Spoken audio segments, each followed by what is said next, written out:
Ya Ali Madad.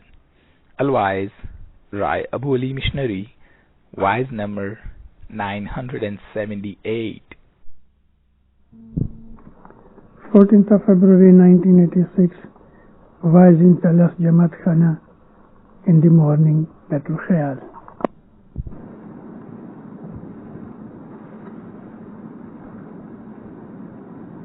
جاگت کیوں نہیں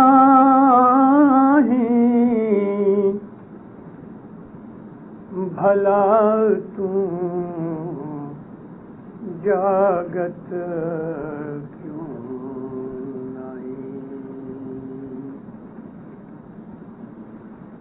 بھور بھئے پچھتائی رہیو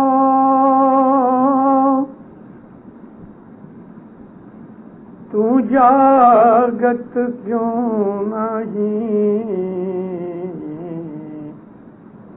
بھلا تو جاگت کیوں نہیں اے جی کال کو بھنورو پھانسی ڈالے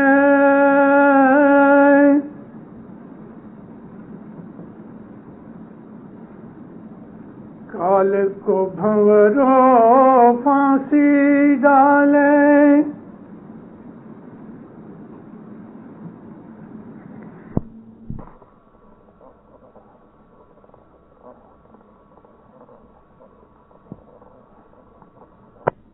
پھانسی ڈالے بھنور گفا کی جاری رے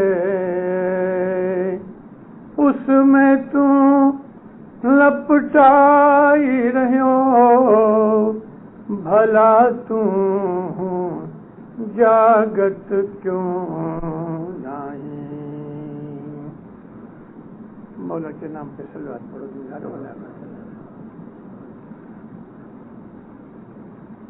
صبح کے جتنے بھی گنان ہیں ان تمام گنانوں کے اندر تینوں کا مقصد ایک ہی تھا کہ ہم لوگ صبح خدا کی عبادت کریں جس عبادت کو ہم اپنے طریقے کے حساب سے بیت الخیال کہتے ہیں بیت کہتے ہیں گھر کو بیت اور بیت میں فرق ہے بیعت کہتے ہیں پرومس کو وعدہ کیا ہے ایگریمنٹ کیا ہے اور بیت کا مطلب ہے گھر خیال کا گھر یہ جو بیت الخیال ہے اس کو بہت سے الگ الگ ناموں سے ہمیں بتایا گیا کار بزرگ بھی کہتے ہیں بڑا کام کہتے ہیں اس کو اسرار مخفی بھی کہتے ہیں صبح اٹھ کے خدا تعالی کے نام پر اس کی محبت میں نیند چھوڑ کے آرام چھوڑ کے جو شخص اٹھتے ہیں حقیقت میں وہ بہادر ہیں امام زمان مولانا حضرت امام نے فرمان فرمایا ہے کہ یہ جو صبح کی عبادت ہے یہ سخت ڈسپلن ہے سخت ڈسپلن ہے اس لیے دینداروں کہ آپ تو جانتے ہیں آپ کو معلوم ہے کہ صبح اٹھنا کتنا مشکل ہے خوش نصیب ہیں وہ جو صبح اٹھتے ہیں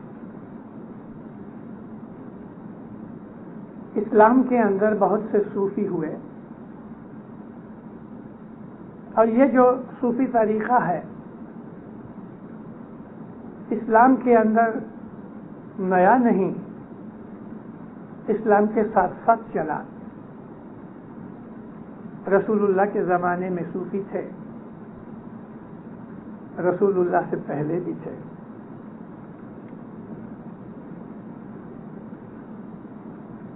آج سے 2000 برس پہلے حضرت عیسیٰ علیہ السلام بھی 18 سال انہوں نے صوفیوں میں گزارے. حضرت موسیٰ علیہ السلام کو 4,500 سال ہوئے ہیں. اگر آپ تورات پڑھو تو آپ کو پتہ لگے کہ اس زمانے کے اندر بھی موسیٰ علیہ السلام کی حاضری میں صوفی تھے. نام الگ الگ تھے. صوفی نام جدید نام ہے، لیکن مطلب یہ ہے کہ وہ آدمی ہر زمانے میں، ہر ملک میں اور ہر مذہب میں جن کو خدا سے محبت تھی، جن کو یہ خیال تھا کہ مجھے ایک دن مر جانا ہے، پھر میں کہاں جاؤں گا، میرا کیا ہوگا. یہی خیال بیسک فاؤنڈیشن ہے بیت الخیال کی. حضرت امام سلطان محمد شاہ نے فرمایا کہ تم اگر ہر روز نہیں بن سکتا تو ہفتے میں ایک دن، کبھی ہفتے میں بھی نہ بنے تو 15 دن میں ایک دن آرام سے ایک کونے میں بیٹھ جاؤ جہاں تمہیں کوئی ڈسٹرب نہ کرے، اور وہاں بیٹھ کے تم خیال کرو کہ بھلا میں دنیا میں کیوں آیا. ہم کو صرف امام ہی نہیں، ہمارے پہلے اماموں نے اور پیروں نے بھی اس بات کا ہمیں سوچنے کے لیے حکم کیا ہے. صدر دین نے 600 برس پہلے ہم کو یہی بات کہی، کہو اے جیو تم دنیا میں کیوں آئے. اے جی کہو رے جیو تمہیں کس کارن آیا جی نہ کی دی صاحب جینی سریوار جی. بھلا تم دنیا میں کیوں آئے؟ تم نے خدا کی عبادت نہ کی. تو مولا فرمایا تم ایکانت میں بیٹھ کے سوچو کہ تم دنیا میں کیا کرنے آئے ہو. کیونکہ انسان اپنی مرضی سے پیدا نہیں ہوتا. دیندارو، آدمی کو یہ سوچنا چاہیے میں اپنی مرضی سے تو نہیں پیدا ہوا، تو پھر میری پیدائش کا مقصد کیا. مولا فرماتے ہیں کہ اگر تم نے دنیا کے اندر صرف کھا پی کے سو کے عیش آرام کر کے زندگی گزاری تو یہ زندگی تو جانوروں کی زندگی ہے. کوئی بھی ایک جانور، گائے ہو، بکری ہو، کوئی جنگلی جانور ہو، ریچھ ہو کے گیدڑ ہو یا شیر ہو یا ہاتھی ہو، جتنے جانور ہیں وہ سوتے ہیں، کھانا ڈھونڈتے ہیں، آرام کرتے ہیں. ان کی فیملیز بھی ہوتی ہے، بچے ہوتے ہیں ان کو، مگر ان کی زندگی کا کیا یہی مقصد ہے؟ تو امام فرماتے ہیں کہ تم سوچو کہ تم بھی صبح ہوتی ہے، شام ہوتی ہے، عمر یوں ہی تمام ہوتی ہے. ہے جی دن گمایا فرتا ہی جتا ان رات گوائی سوئے بٹ پڑیا ایسا جیونا بھائی ایسا نہ جیو کوئے. دن ابھی جمعے کا دن اگتا ہے، بس لوگ اٹھیں گے، برش کیا، چائے ناشتہ کیا، موٹر میں بیٹھے، بس میں بیٹھے، بھاگے، کام دھندے پہ چلے گئے. شام تک دنیا داری میں اس طرح سے پھنسے رہے کہ کچھ سر کھجانے کی فرصت نہ ملی. شام ہوئی، گھر آئے، بال بچوں کے ساتھ بیٹھے، کھانا پینا کھایا، ٹیلی ویژن کھولا، 2-4 گھنٹے دیکھتے رہے. بس آنکھیں بند ہونے لگی، سو گئے۔ ہماری زندگی اس محور کے اوپر گھوم رہی ہے، دنیا اور دنیا، محض اور کچھ نہیں رہا۔ مگر وہ لوگ کہ جن کے اندر قوت خیال ہے، سوچنے کی طاقت ہے، جن میں عقل کا مادہ زیادہ ہے، جن کو ہم ہوشیار اور چالاک کہتے ہیں، رسول اکرم فرماتے ہیں کہ مومن بہت فراست دان ہوتا ہے، مومن کی فراست سے بچو۔ فراست کا مطلب چالاکی، فراست کا مطلب پہلے سے ہی کسی چیز کو سمجھ جانا، اس کو فراست کہتے ہیں۔ اور مومن تو بڑا فراست دان ہوتا ہے، مومن بڑا عقل والا ہوتا ہے، مومن کسی کے فریب میں نہیں آتا، مومن کو شیطان بھی بہلا نہیں سکتا، انسانوں کی کیا طاقت۔ وہ لوگ کہ جو ایسے ہیں جن میں سوچنے کی طاقت ہے، وہ لوگ آرام سے بیٹھ کے سوچتے ہیں بھلا میں دنیا میں کیوں آیا، پھر میں مر جاؤں گا تو میں کہاں جاؤں گا۔ موت اپنے ہاتھ میں نہیں اور پیدائش بھی اپنے ہاتھ میں نہیں، تو جنم اور موت اس کے درمیان جو ہماری زندگی ہے، کیا وہ ہمارے ہاتھ میں ہے؟ ہم اپنی مرضی سے پیدا نہیں ہوئے، نہ اپنی مرضی سے مریں گے۔ مومن اپنی مرضی سے مرتے ہیں اور مومن اپنی مرضی سے پیدا بھی ہوتے ہیں۔ وہ کس طرح؟ وہ اس طرح کہ موت تو مومن کے ہاتھ میں آ ہی جاتی ہے، اور مومن کے ہاتھ میں جب موت آ گئی تو پھر وہ یہ بھی طے کر سکتا ہے کہ میں واپس اس دنیا میں آؤں کہ اوپر ہی رہ جاؤں۔ حضرت امام سلطان محمد شاہ فرماتے ہیں کہ اس دنیا کے اندر 313 ایسے مومن ہیں کہ اگر وہ مل کے بیٹھیں اور طے کریں کہ یہ آسمان زمین توڑ کے نوا بنانا ہے تو وہ بنا سکتے ہیں۔ مومن کی کیا طاقت ہے! اور حقیقت میں مومن بہت طاقت والا ہے، کیونکہ یہی مومن ہے جس کے اندر خدا تعالی کا نور جگمگا رہا ہے۔ مومن کے اندر خدا کی خود ہستی موجود ہوتی ہے۔ ایک حدیث قدسیہ ہے، رسول اکرم فرماتے ہیں کہ اللہ نے مجھے کہا، فرمایا کہ میرے مومن جب مجھ سے محبت کرتا ہے،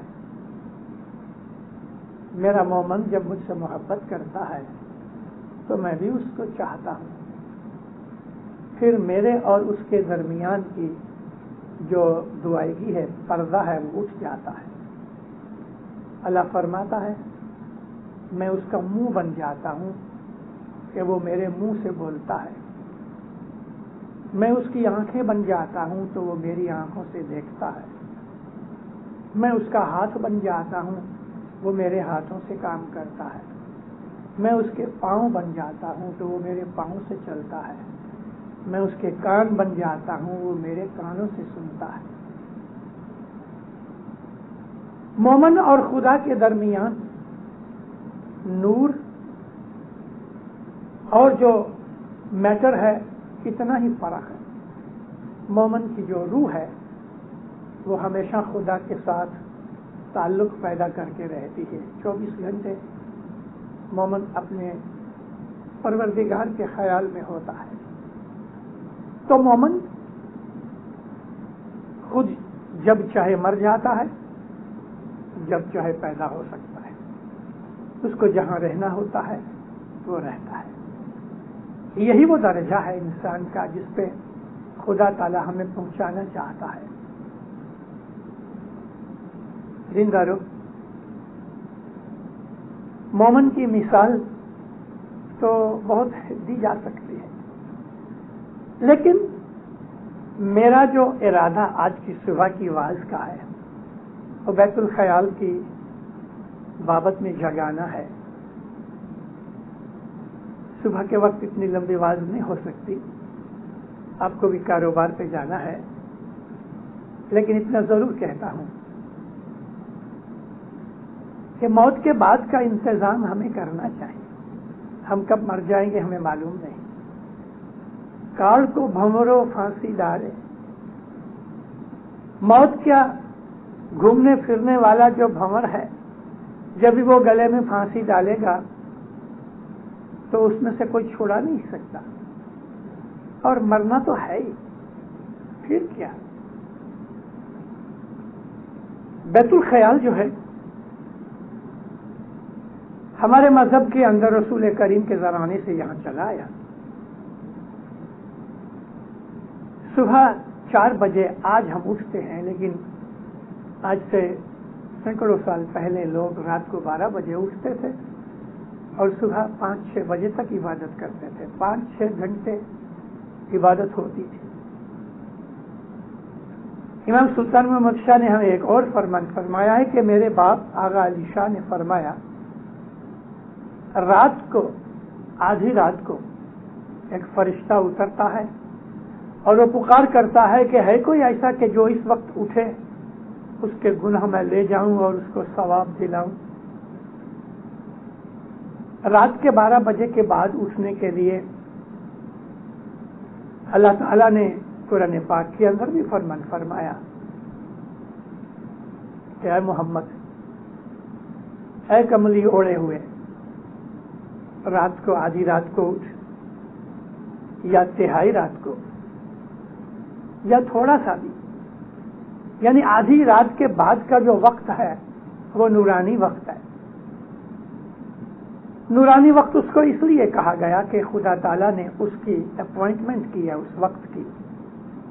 میں آپ کو تھوڑا سا اس کا خلاصہ دوں.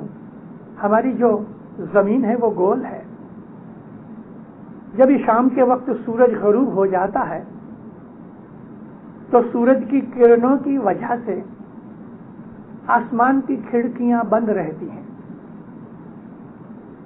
جب سورج ڈوب جاتا ہے اور سورج کی کرنیں کافی نیچے چلی جاتی ہیں، یعنی ہم کو تو شام کو 5 بجے 6 بجے ایسا معلوم ہوتا ہے کہ اندھیرا ہو گیا، لیکن 100-200 میل اوپر چلے جاؤ تو شاید ابھی بھی سورج ہوگا.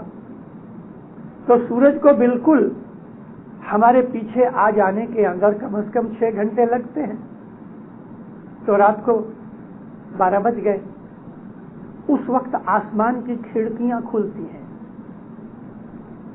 میں نے اس کو کھڑکی کا نام اس لیے دیا کہ وہ بند بھی ہو جاتی ہیں، کھل بھی جاتی ہیں. تو جو چیز کھلتی ہے یا بند ہوتی ہے، آپ اس کو کھڑکی کہو، دروازہ کہو، لڈ کہو، کور کہو، ڈھکنا کہو، کچھ بھی کہہ لو. سائنس بھی اس چیز کے لیے ڈھونڈ رہی ہے کہ رات اور دن میں فرق کیا ہوتا ہے. کاسموس کے اندر، یعنی اسپیس کے اندر، اربوں کروڑوں میل دور اس قسم کی بہت سی قوتیں ہیں، انرجی ہے کہ وہ انرجی کو زمین پہ آنے کے لیے سورج کی کرنیں روکتی ہیں. میں آپ کو ایک اور مثال دوں. یہ جو روحانیہ ہے، جس کو ہم روحانی کہتے ہیں، یعنی وہ لوگ جو گزر جاتے ہیں اور عالم ارواح کے اندر رہتے ہیں، ان کی روحیں دنیا کے اندر پھرتی رہتی ہیں. بعض ایسے لوگ بھی ہیں کہ جو خودکشی کرتے ہیں یا اپنے مرشد کی دشمنی کرتے ہیں، یا اس قسم کے چند اور گناہ ہیں جن کو گناہ کبیرہ کہا گیا. ایسے لوگ جب مر جاتے ہیں تو ان کو نجات نہیں ملتی، ان کو خدا بھٹکی ہوئی روحیں بنا دیتا ہے.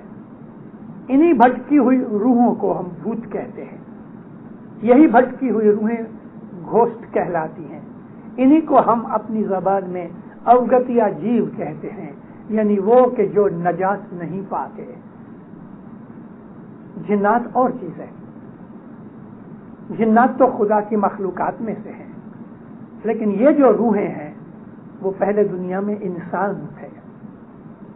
مرنے کے بعد ان کا بدن نہ رہا، لیکن ایسٹرل باڈی کے طور پہ وہ بھوت بن کے گھومتی رہتی ہیں۔ اگرچہ یہ جو بھوت یا اوگت یا جیو جو ہیں ان کو خدا تعالیٰ ایک خاص بلندی کے اوپر ایک خاص علاقے میں رکھتا ہے، وہ اپنی مرضی سے گھوم پھر نہیں سکتے سوا کہ کسی جگہ رہتے ہوں۔ جیسے کہ رسول اللہ کی ایک اور حدیث ہے، حضور نے فرمایا کہ جس مکان کے اندر 2 برس تک کوئی بتی نہ جلے، نہ اس مکان کو صاف کیا جائے، نہ اس مکان میں کوئی رہتا ہوئے، فرمایا اس مکان کے اوپر روحیں قبضہ کر لیتی ہیں۔ حضور نے یہ بھی فرمایا کہ کسی بھی درخت کے نیچے پاخانہ پیشاب مت کرو، ہو سکتا ہے کہ اس درخت کے اوپر کوئی روح رہتی ہو۔ یہ اشارہ جنات کی طرف بھی ہے، یعنی دنیا کے اندر روحوں کی ہستی ہے۔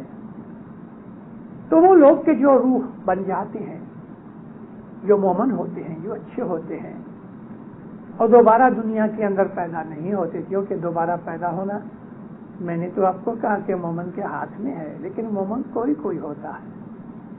پھر تو خدا تعالیٰ کے قانون کے حساب سے وہ عالم ارواح کے اندر رہ کے عبادت کرتے ہیں، اور جیسے جیسے عبادت کرتے ہیں تیسے تیسے وہ لوگ اوپر چلتے ہیں، یعنی ان کے درجے بڑھتے جاتے ہیں۔ تو یہ جو روحیں ہیں اچھی روحیں، میں جب روحیں کہتا ہوں تو اس کا مطلب ہی اچھی روحیں، بد روحوں کا ذکر نہیں۔ تو روحیں یہ روحانیاں دنیا پہ آتی ہیں۔ دنیا میں ایسے لوگ ہیں کہ جنہوں نے روحانیوں سے ملاقاتیں کی ہوئی ہیں، اور یہ روحانیاں عموماً رات ہی کے وقت اترے، کیونکہ ان کی جو ایسٹرل باڈیز ہوتی ہیں ان کو لائٹ کی جو کرنیں ہیں وہ دکھ دیتی ہیں، اس لیے روحیں ہمیشہ اندھیرے میں اترتی ہیں۔ جو ملکوت ہیں، فرشتے ہیں، وہ نورانی مخلوقات ہیں، وہ ہر وقت آ جا سکتے ہیں، لیکن روحیں اندھیرے میں آتی ہیں، کیونکہ روحانیوں کو یہ جو لائٹ کی کرنیں ہیں ان کو دکھ دیتی ہیں۔ رات کے وقت جب سورج پیچھے چلے جاتا ہے تو آسمان کی جب راہیں کھل جاتی ہیں تو روحانیاں نیچے اترتی ہیں۔ یہ روحانیاں دنیا کے تمام عبادت گاہوں میں آتی جاتی ہیں۔ ہم جب خدا تعالیٰ کا ذکر کرتے ہیں، ہم جب عبادت کرتے ہیں تو ہمارے ارد گرد بہت سی روحانیاں ہوتی ہیں۔ یہ روحیں ہمارے لیے خدا کے دربار میں دعائیں مانگتی ہیں، اس کا ذکر قرآن پاک میں بھی ہے۔ رات کو خدا تعالیٰ کے فرمان سے آسمان سے برکت نازل ہوتی ہے، ایسی کرنیں زمین کے اوپر آتی ہیں، ایسی انرجی اور قوت آتی ہے کہ جو انسان کے دل و دماغ پہ اثر کرتی ہے اور انسان کو ایک قسم کا سکون اور شانتی ملتی ہے۔ یہ ایک ٹرینکولائزر کا کام کرتی ہے۔ صبح کی عبادت کرنے والے، ہر روز عبادت کرنے والے جن کو عادت پڑ جاتی ہے، آج سائنٹیفک ڈسکوری کے حساب سے بھی یہ چیزیں ظاہر ہوتی ہیں۔ ٹرانسینڈنٹل میڈیٹیشن والے اور دوسرے ایسا یوگا کی میڈیٹیشن کرنے والے، ان کو خبر ہے اس بات کی کہ عبادت کرنے سے، میڈیٹیشن کرنے سے بلڈ پریشر بھی نارمل رہتا ہے، ہارٹ بھی نارمل رہتا ہے، نروس سسٹم نارمل رہتا ہے، عقل کی امپروومنٹ ہوتی ہے، تھاٹ پاور بڑھتی ہے۔ یہ تو ظاہری مقاصد ہے۔ ہماری عبادت اور یہ جو ٹرانسینڈنٹل میڈیٹیشن یا یوگا میڈیٹیشن ہے اس میں فرق کیا ہے پتہ ہے؟ ان لوگوں کو جو میڈیٹیٹ کرتے ہیں ان کی نظر میں ایک ہی مقصد ہے کہ ہم کو یا تو سکون ملے، یا بلڈ پریشر نارمل ہو جائے، یا ہمارا ہارٹ بیٹ ٹھیک ہو جائے، وغیرہ وغیرہ، یعنی ان کو میٹیریل اور دنیاوی مقاصد ہے۔ ہماری عبادت کا مقصد یہ ہے کہ خدا کے نور تک پہنچوں۔ ہمارے ایم میں فرق ہے، ان کا ایم دنیاوی ہے، بدنی ہے، جسمانی ہے یا ذہنی ہے، ہمارا ایم روحانی اور نورانی ہے. ہمیں اپنی ظاہری حالت کی کوئی پرواہ نہیں، ہم باطن کی زیادہ پرواہ کرتے ہیں. اسی لیے ہسٹری کے اندر ہمارا نام اہل باطن پڑا، باطنیہ پڑا، کیونکہ ہم لوگ باطن کو زیادہ امپورٹنٹ سمجھتے ہیں، اور ہے بھی حقیقت یہی. صبح کی عبادت جو ہے اس کی ٹیکنک بھی ہے، اس کے رستے اور طریقے بھی ہیں. میں انشاءاللہ جب بیٹھوں گا آپ کو نزدیک بلا کے میں آپ کو کہوں گا، بتاؤں گا کہ کس طرح سے بیٹھک کرو، آپ کو اس میں بہت فائدے ملیں گے. لیکن دینداروں، ہر کام کے لیے ہمیں قیمت دینی پڑتی ہے. وہ قیمت چاہے پیسے میں ہو یا وقت میں ہو یا انرجی میں ہو یا کسی اور طریقے سے ہو. اگر صبح کی عبادت کا شوق ہے، اگر خدا کی محبت دل میں ہے، اور اگر یہ خیال ہے کہ موت کے بعد میں کہاں پہنچوں گا مجھے جاننا ہے، اور اگر یہ بھی ارادہ ہے کہ میرے جنم سے پہلے میں کہاں تھا، تو وہ بھی آپ کو عبادت میں پتہ لگ سکتا ہے. ہمارے دماغ کے اندر ہماری ساری پاسٹ ہسٹری موجود ہے، ساری پاسٹ ہسٹری موجود ہے، اور آنے والی ہسٹری کا بھی ہمیں پتہ لگ سکتا ہے. جس طرح سے ایک ٹیلیسکوپ لگا کے آدمی کروڑوں میل دور کسی ستارے کو دیکھ سکتا، پلینٹ کو دیکھ سکتا ہے، عبادت کے اندر بھی ہم عبادت کی دوربین لگا کے ہم دیکھ سکتے ہیں بھلا موت کے بعد میرا کیا حال ہوگا. اپنی جگہ بھی دیکھ سکتا ہے، کہاں مرے گا، کس طریقے سے مرے گا، یہ بھی اسے معلوم ہو سکتا ہے.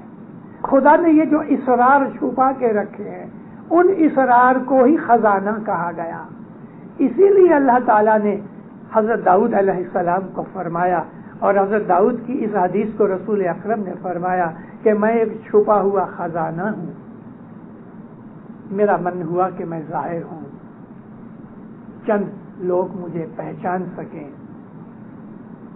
تو یہ جو اسرار ہے، یہ جو چھپی ہوئی چیزیں ہیں، ان کو ڈھونڈنے کے لیے ہمیں بیت الخیال میں سے رستے ملتے ہیں. ان چیزوں کو محض جان لینا ہی ہمارا مقصد نہیں، یہ تو چیزیں ہمیں رستے میں ملتی ہیں، لیکن ہمارا جو ایم اور مقصد ہے صبح کی عبادت کا، تو وہ یہ ہے کہ میری روح مولا کے نور کے ساتھ ایک ہو جائے. اور زندگی کے اندر بھی اس کے فائدے ملتے ہیں.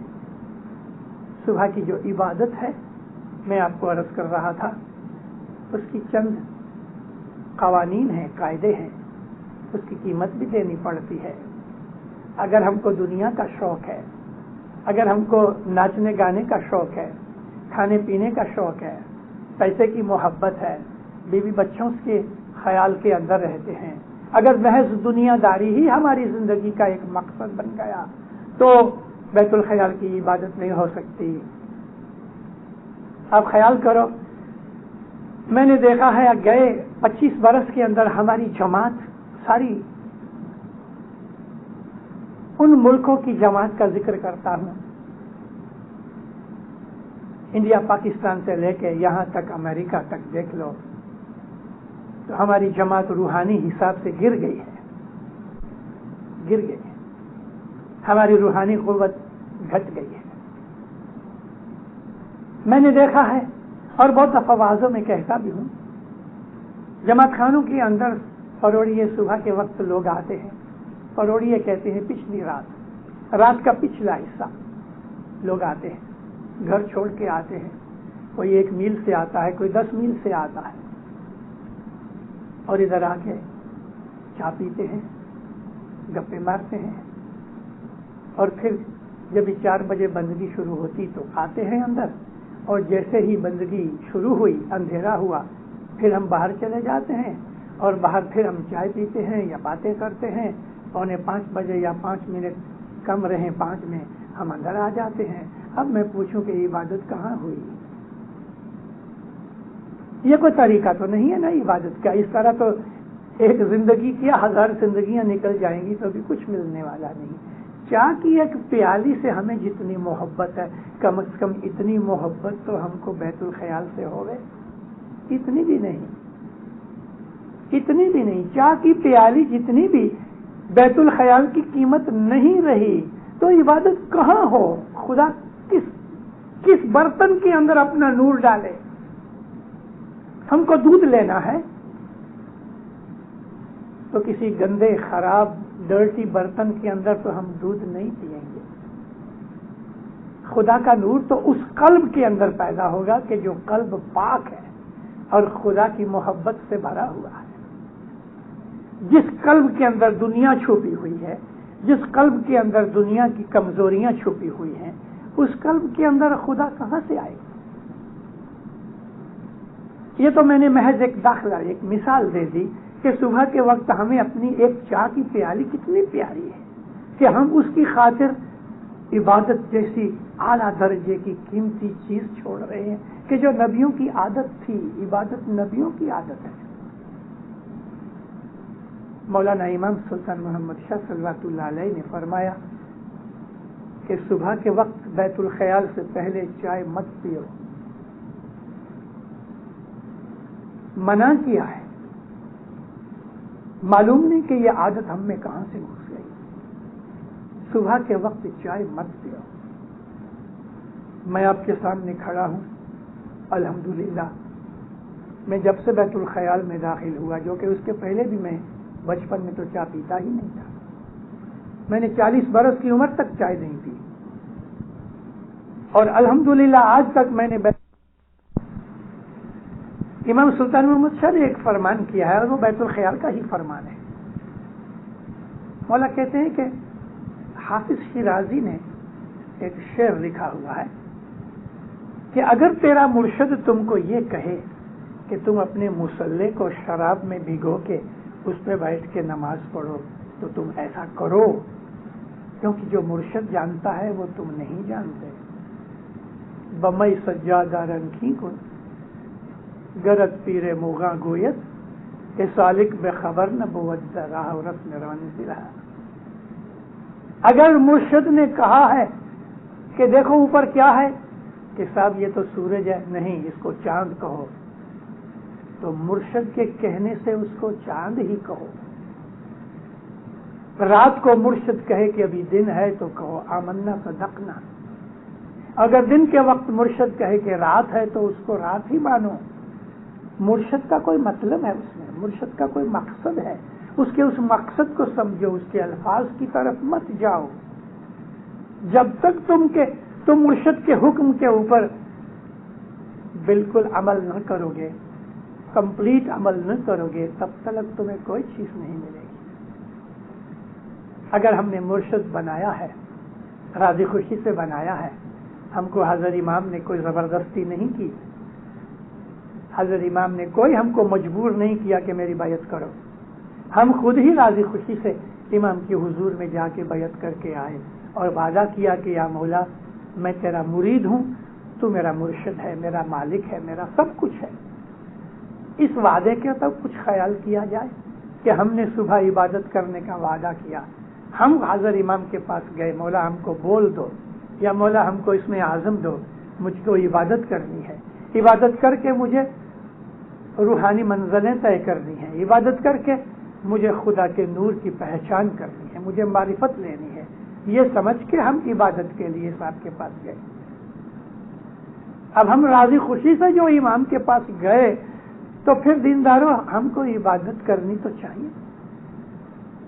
رات کی جو بندگی ہے، 1 گھنٹہ رات کی جو بندگی ہے 4 اور 5 بجے، اس کو باقی کے 23 گھنٹے سنبھالو. ایک آدمی رات کی عبادت کرے، صبح جھوٹ بولے. ایک آدمی رات کو پروڑیے عبادت کرے، پھر وہ بد نظری کرے. ایک آدمی پروڑیے عبادت کرے، وہ لوگوں کا حق کھائے، دغا فریب کرے. 2 چیزیں ساتھ نہیں چلتی، کبھی نہیں چلیں گی.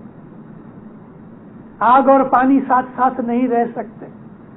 یا آگ رہے گی یا پانی رہے گا. اگر پانی بہت تھوڑا ہے تو آگ اس کو اڑا دے گی، اور کبھی پانی زیادہ ہو گیا تو وہ آگ کو بجھا دے گا.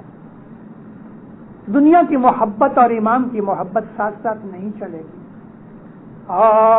دین دنیا کی جو ملتی دھاتا رے بھائی، دنیا اور دین کی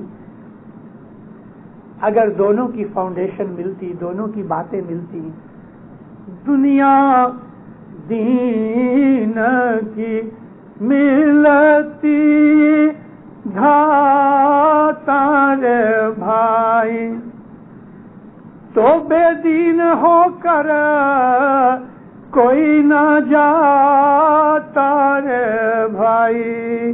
اگر دنیا اور دین ملتے ہوتے تو بے دین ہو کر کوئی نہ جاتا۔ مطلب یہ ہے کہ بے ایمان کوئی نہ ہوتا۔ یہاں میں ایک خلاصہ کر دوں، جو مومن ہے اس کا تو ہر کام عبادت میں شامل ہے۔ مومن کے بیوی بچے ہوتے ہیں، مومن کا روزگار کرتا ہے، اپنی رزق کماتا ہے، مومن کے دوست بھی ہوتے ہیں، مومن کھانا بھی کھاتا ہے، آرام بھی کرتا ہے۔ مومن کی تو ساری زندگی کا ہر پہلو عبادت سے ہی بھرا ہوتا ہے۔ حضرت امام فرماتے ہیں کہ رات کو سوتے وقت اگر تم یاد کر کے مجھے سو جاتے ہو تو نیند کے 8، 7، 5، 2، 4 جتنے بھی گھنٹے ہیں میں وہ سب تمہاری عبادت میں گنتا ہوں۔ رسول اکرم نے یہ بھی فرمایا ہے کہ جو مومن رزق ڈھونڈنے کے لیے جاتا ہے وہ اللہ کی راہ میں گیا ہے، کیونکہ رزق ڈھونڈنا خدا نے ہمارے اوپر ڈیوٹی لگا رکھی ہے، تو وہ فرض پورا کرنا بھی خدا کی عبادت اور اس کی تابعداری میں شامل ہے۔ بزنس کرنا، حق کا بزنس کرو، جھوٹ مت بولو، دغا فریب نہ ہوئے۔ اور مومن مالدار بھی ہوتا ہے، غریب بھی ہوتا ہے، امیری غریبی خدا کے ہاتھ میں ہے، رزق بھی خدا کے ہاتھ میں ہے، لیکن ڈھونڈنا چاہیے۔ تو دنیا کی جو نارمل لائف ہے وہ ہماری عبادت کے اگینسٹ نہیں ہے۔ لیجیٹیمیٹ موج شوق کرنا، یعنی اس قسم کی موج شوق، یعنی آرام اور خوشی کہ جس میں گناہ نہیں ہوتا، ہمارے مذہب میں جائز ہے۔ نردوش رمت گمت مولا فرماتے ہیں ہمارے مذہب میں جائز ہے۔ نردوش کا مطلب کہ جس میں گناہ نہ ہو، اس قسم کی خوشی کرو، مگر جس خوشی کے اندر گناہ شامل ہے وہ صبح کی عبادت میں نقصان پیدا کرتی ہے، اس لیے عبادت کا مقصد مارا جاتا ہے۔ یہ قسم کی فقیری ہے۔ ہم اسماعیلیوں نے دنیا اور دین کو بیلنس میں رکھا ہے۔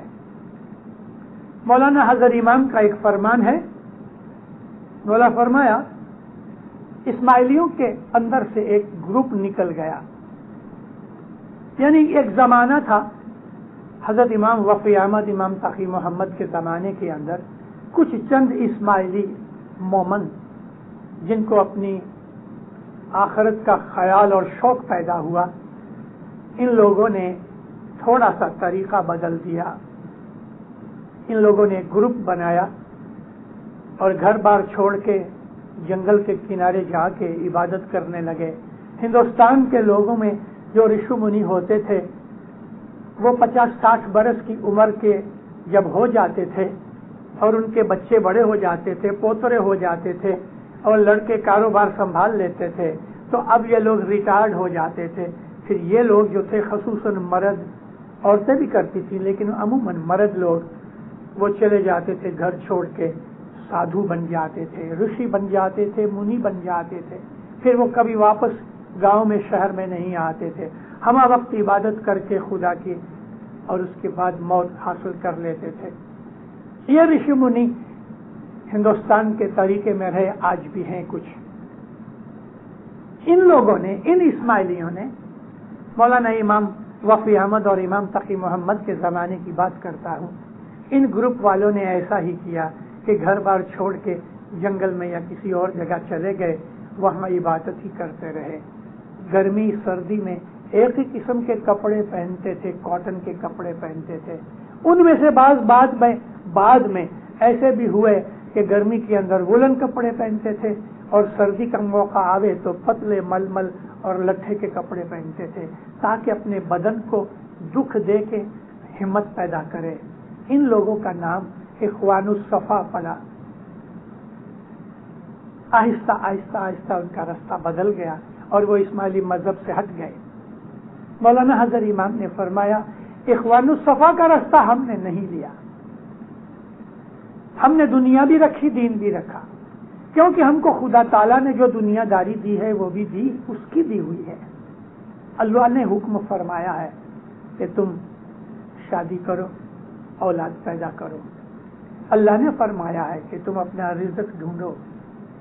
اللہ نے فرمایا ہے کہ والدین کی خدمت کرو۔ اللہ نے فرمایا ہے کہ رشتہ داروں کا بھی خیال رکھو۔ خدا تعالیٰ کے یہ جو حکم ہے وہ ہماری زندگی کے ساتھ لگے ہوئے ہیں، تو اچھی زندگی گزارنا، دنیا داری میں رہنا، وہ بھی خدا کی تابع داری ہے۔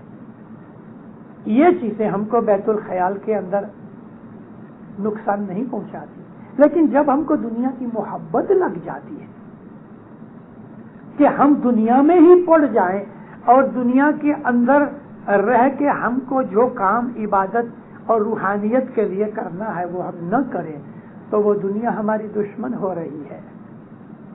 صبح کی عبادت کے اندر دنیا ہمیں مدد روپ بن سکتی ہے، اور وہ اس طرح سے بن سکتی ہے کہ ہمارے اعمال پاک ہونے چاہیے، صاف ہونے چاہیے، ہمارا کیریکٹر اچھا ہونا چاہیے، بدیوں گناہوں کے اندر ہمیں نہیں پڑنا چاہیے، تو رات کی عبادت ہمیں کام آئے گی۔ وہ لوگ کہ جنہوں نے ابھی تک عبادت میں کچھ نہیں پایا، میں ان کو عرض کرتا ہوں، میں اپنی وعظوں میں کہا کرتا ہوں کہ ایک مدت طے کرو، کم از کم 3 برس، کم از کم 3 برس، کہ یہ 3 برس کا میں کورس لیتا ہوں، مجھے بیت الخیال کے اندر سے نورانی چیز حاصل کرنی ہے۔ یہ ایم بنا کے 3 برس کا کورس بناؤ کہ یہ 3 برس کی مدت میں چاہے کچھ بھی ہو جائے، میں اپنی عادت نہیں چھوڑوں گا، رات کو جلدی سو جاؤ۔ صبح کی عبادت میں اٹھ کے وقت کم از کم 6 گھنٹے کی 5 گھنٹے کی نیند ضرور کر لو، کیونکہ اگر رات کو 12 بجے سو گے تو 4 بجے اٹھ نہیں سکو گے، اور اگر اٹھو گے تو خیال نہیں رہے گا، عبادت نہیں ہو سکتی۔ ہاں، آپ نے ایک دفعہ کورس پاس کر لیا، پھر تو رات کو 2 بجے اٹھ کے، 2:15 بجے اٹھ کے، کہ 2:45 بجے اٹھ کے پھر بھی آپ عبادت کر سکتے ہو۔ تو صبح کی عبادت کرنے کے لیے ایک کورس ہے، اور وہ یہ ہے کہ رات کو جلدی سو جاؤ، رات کو کھانا مت کھاؤ، ہر روز صبح اٹھو، ایک ہی وقت پہ اٹھو، یعنی ایسا نہیں کہ آج 4 بجے اٹھے تو دوسرے دن 4:30 بجے اٹھے۔ میرا مطلب عبادت کی بیٹھک کرنے کے لیے ہے۔ اگر جماعت خانے ہر روز نہیں پہنچ سکتے تو پلنگ چھوڑ کے، ہاتھ منہ دھو کے، آرام سے کارپیٹ کے اوپر بیٹھ جاؤ اور عبادت کرو۔ ہر روز ایک ہی وقت ہونا چاہیے۔ اگر 4 بجے طے کیا ہے تو وہ 4 ہی بجے ہونا چاہیے، اس میں صرف 5-10 منٹ کی دیری نہیں ہونی چاہیے۔ ایسا کر لو، 4:15 بجے کر لو، مگر ایک وقت ہر روز ایک ہی وقت طے کر لو، ہر روز عبادت کرو، بلا ناغہ عبادت کرو۔ عبادت کرنے سے یعنی بول شروع کرنے سے پہلے تھوڑی سی دعا مانگو، مولا میں گنہگار ہوں، میں اس کی معافی چاہتا ہوں، میں تیرا شکر گزار ہوں کہ تو نے مجھ کو یہ توفیق بخشی کہ میں رات کو اٹھ کے تجھے یاد کر سکوں۔ یا مولا، میری کمزوریاں اور خامیاں تیرے سے تو چھپی ہوئی نہیں، مجھے توفیق دے، ہمت دے، قوت دے، جیسا بھی آپ کو ٹھیک لگے اسی دعا مانگو، لیکن یہ نہیں ہے کہ یا مولا مجھے مالدار بنا دے، میرا کاروبار پورا کر دے، میرا مکان بنا دے۔ دنیا داری نہیں، محض روحانی چیز مانگنے کے بعد، خصوصاً اپنے گناہوں کی معافی مانگنے کے بعد، خصوصاً اس کی شکر گزاری کے بعد، اور اس کی قوت مانگو، اس کی طاقت مانگو، اس کی مدد مانگو، اس سے نور مانگو کہ یا مولا تو مجھے نور عطا کر۔ رسول اکرم کی یہ دعا تھی کہ اے اللہ مجھ کو ظاہر اور باطن میں نور سے بھر دے، حالانکہ وہ نور ہی تھے، لیکن یہ دعا حضور کیوں کرتے تھے؟ ہم کو سکھانے کے لیے۔ نبی ہوتے ہیں وہ ایک ماں کی طرح ہوتے ہیں کہ ماں اپنے بچے کے سامنے خود کر کے ان کو سکھاتی ہے۔ تو یہ دعا مانگنے کے بعد پھر آپ بیت الخیال کے بول کو جاری کرو، ایک دھیان کرو، ایک دھیان، دنیا کی تمام چیزوں کو اپنے دماغ میں سے نکال ڈالو۔ دنیا کے خیال آئیں گے تو کیا کرنا؟ پیر نے اس کا ایک ٹیکنک بتایا ہے، پیر صدر الدین نے اس کی ٹیکنک بتائی ہے۔ دنیا کے خیال جب آ جائیں تو آپ اپنا سانس روک لو، اگر سانس باہر نکالا ہے یا سانس اندر لیا ہے، دنیاوی خیال کو روکنے کے لیے سانس کو روک لو۔ یوں ہی سانس کو روک لو گے آپ کے تمام خیالات بند ہو جائیں گے، مائنڈ ہے وہ اسٹیبل ہو جائے گا، کیونکہ ہمارا مائنڈ پارے کی طرح ہے، انگلش میں مرکوری کہتے ہیں نا، ہر وقت پھرتی رہتی ہے۔ ہمارا مائنڈ جو ہے وہ گھومتا رہتا ہے، اس میں اسٹیبلٹی نہیں ہے۔ من کو استھر کرنے کے لیے عبادت میں اپنی سانس کو روک لو، 1 آدھ 2 سیکنڈ 10 سیکنڈ، اس سے زیادہ نہیں۔ جو ہی خیالات دنیا کے بند ہو جائیں گے، اپنے بول کو دوبارہ چالو کرو، جاری کرو۔ بول کو اس طرح سے بولو کہ سانس اندر جائے تو جو بول ہے، اسم ہے، اس کو یاد کرو۔ زبان ہلنی نہیں چاہیے، ہاتھ میں تسبیح بھی مت رکھو، بدن کی کوئی چیز ہلے نہیں، گھڑی گھڑی ادھر بھی خارش ہوتی ہے، ادھر خارش ہوتی ہے، پاؤں بدلتی ہے، ایسے لوگ عبادت میں آگے نہیں بڑھ سکتے۔ کم از کم 20 منٹ سے 30 منٹ ایک ہی حالت میں، جس طرح سے مردہ پڑا ہوتا ہے اس طرح سے ہلے بغیر موشن لیس حالت کے اندر بیٹھے رہو۔ اس کے لیے وقت لگے گا، 5-7 مہینے کی عادت کے بعد یہ ہوگا کہ ایک ہی قسم کی آسن پلوٹھی مار کے، الٹی پلٹی مار کے بیٹھ جاؤ، جس طرح سے بھی آپ کو ٹھیک لگے۔ لیکن میں تو خیالات کی بات کر رہا ہوں۔ عبادت اس طرح سے کرو کہ یعنی خدا کے سامنے بیٹھے ہو، اس کو دیکھ رہے ہو، تمام خیالات اس اسم کے اندر ہونے چاہیے۔ سانس اندر جائے تو بول کمپلیٹ ہوئے، سانس باہر نکلے تو بول کمپلیٹ ہوئے۔ یا علی یا علی یا علی یا علی، آپ کے سانس کے ردم کے اوپر اس کو جاری رکھو، لیکن نارمل سانس لو، اپنا خیال سانس میں مت ڈالو۔ خیال تو عبادت میں اس بول کے اندر رہنا چاہیے۔ پھر بھی کبھی، جس طرح میں نے آپ کو عرض کی کہ کبھی خیال ادھر ادھر چلے جاتے ہیں، سانس کو روک لو۔ جو ہی سانس کو روکو گے آپ کے خیالات رک جائیں گے، من پھر ایک جگہ آ جائے گا۔ یہ جو سٹرگل ہے یہ جاری رہے گی۔ خیال ٹوٹ جائیں گے، پھر اس کو بنا ڈالو، خیال ٹوٹ جائیں گے، سانس روک کے پھر اس کو رستے کے اوپر لے کے آؤ، ٹریک پہ لے آؤ۔ اس طرح ہر روز کی یہ سٹرگل ہے، یہ لڑائی ہوگی خیالوں کے ساتھ۔ آہستہ آہستہ آہستہ آہستہ آہستہ آپ کے خیال جمتے جائیں گے۔ وہ لڑکا، وہ نوجوان کہ جس نے کبھی بائیسیکل نہیں چلائی، آپ اس کو بائیسیکل پہ بٹھا دو گے وہ گر پڑے گا، لیکن آہستہ آہستہ وہ گرے گا، پھر سائیکل چلائے گا، گرے گا، پھر سائیکل چلائے گا۔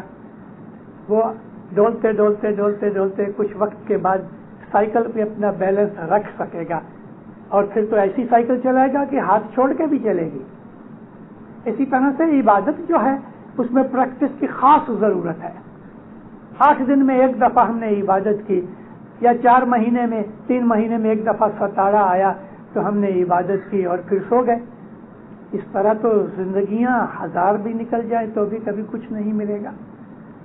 تو کم از کم 3 برس، اگر ہر روز ایک بھی دن مس کیے بغیر جو کبھی آپ نے عبادت کی، تو میں آپ کو خطری سے کہتا ہوں، تسلی دے کے کہتا ہوں کہ پھر ساری زندگی آپ کی یہ عادت جامد ہو جائے گی، پکی ہو جائے گی، پھر آپ کو کوئی ہلا نہیں سکے گا انشاءاللہ۔ لیکن اس کا پھر دھیان تو رکھنا ہی پڑتا ہے۔ تو مومنو، یہ جو صبح کی عبادت ہے اس میں آپ کو پتہ ہے کیا چیز ملے گی؟ من کی خوشی ملے گی، ہر وقت خوش رہو گے۔ دنیا کی تکلیفیں آئیں گی، حضرت امام کے فرمان میں ہے کہ تم کو پرابلمز آئیں گی، تکلیفیں آئیں گی، لیکن تم دکھی نہیں بنو گے، کیونکہ تمہارے من کے اندر ان چیزوں کا اثر نہیں لگے گا۔ شوق ایبزاربر بلٹ اپ ہو جائیں گے، دنیا کی تمام تکلیفیں وغیرہ ہر انسان کو رہتی ہیں. ہماری زندگی 99% دکھوں سے بھری ہوئی ہے. 99% ایک یا دوسرے طریقے سے ہم کو دکھ آتے ہی ہیں. اور ایسا کبھی نہیں ہوا کہ ایک دکھ مٹ گیا تو پھر دوسرا نہیں آئے گا. دکھ تو تیار ہیں، کیوں کے اندر کھڑے ہوئے ہیں. کبھی 2 5 7 آ جاتے ہیں. مگر مومن عبادت والا دکھی نہیں ہوگا. کیوں دکھی نہیں ہوگا؟ کہ ان چیزوں کو وہ نارمل زندگی کی باتیں سمجھ لے گا اور اس میں ان تمام چیزوں کو حل کرنے کی طاقت بھی ملے گی. کون سی پرابلم کو کس طرح ہینڈل کرنا عبادت میں انسان کو ملے گا اور وہ انسان کامل کی طرح اوپر پہنچے گا. یہ عبادت کے طریقے ہیں. گھنٹوں بولا جائے تو بھی یہ باتیں ختم نہیں ہوتی. لیکن مومنوں، آپ عبادت کرو گے، اندرونی طور پہ مولا آپ کو خود ہی ڈائریکشن دیتا رہے گا اور جو چیزیں آپ کو خدا بخشش دے گا اس کی سمجھ بھی ساتھ ملے گی. دوسرے کو کہنے کی ضرورت نہیں، دوسرے سے پوچھنے کی کوئی ضرورت نہیں. اگر آپ کو سمجھ نہیں آئی تو اس کو اپنی عبادت میں کہو، مولا مجھے یہ چیز کی سمجھ نہیں آئی. کبھی نہ کبھی اس کی سمجھ ملے گی. لیکن عبادت میں حاصل کی ہوئی چیزوں کو غیروں کے ساتھ ڈسکس مت کرو، اس کو اپنے ہی پاس رکھو. عبادت کرو، خوب عبادت کرو. دین و دنیا کے اندر اس کی برکتیں ملیں گی، روحانی طور پہ بھی، ذہنی طور پہ بھی، بدنی طور پہ اوپر بھی، اور خدا تعالیٰ کی محبت ملے گی. مولا آپ کو سکھی آباد کرے، ایمان کی سلامتی دے دے، حقیقتی سمجھ دے دے، گناہوں بدیوں سے بچائے. مولا دستور سکریت میں پورا رکھے. مولا آپ کی دعاؤں کو قبول کرے. مولا اپنی محبت بخشے. مولا ہمیشہ آپ کے اوپر راضی رہے، ظاہر باطن دیدار نصیب کرے. ہے یا علی مدد. الوائز رائے ابو علی مشنری, wise number 978.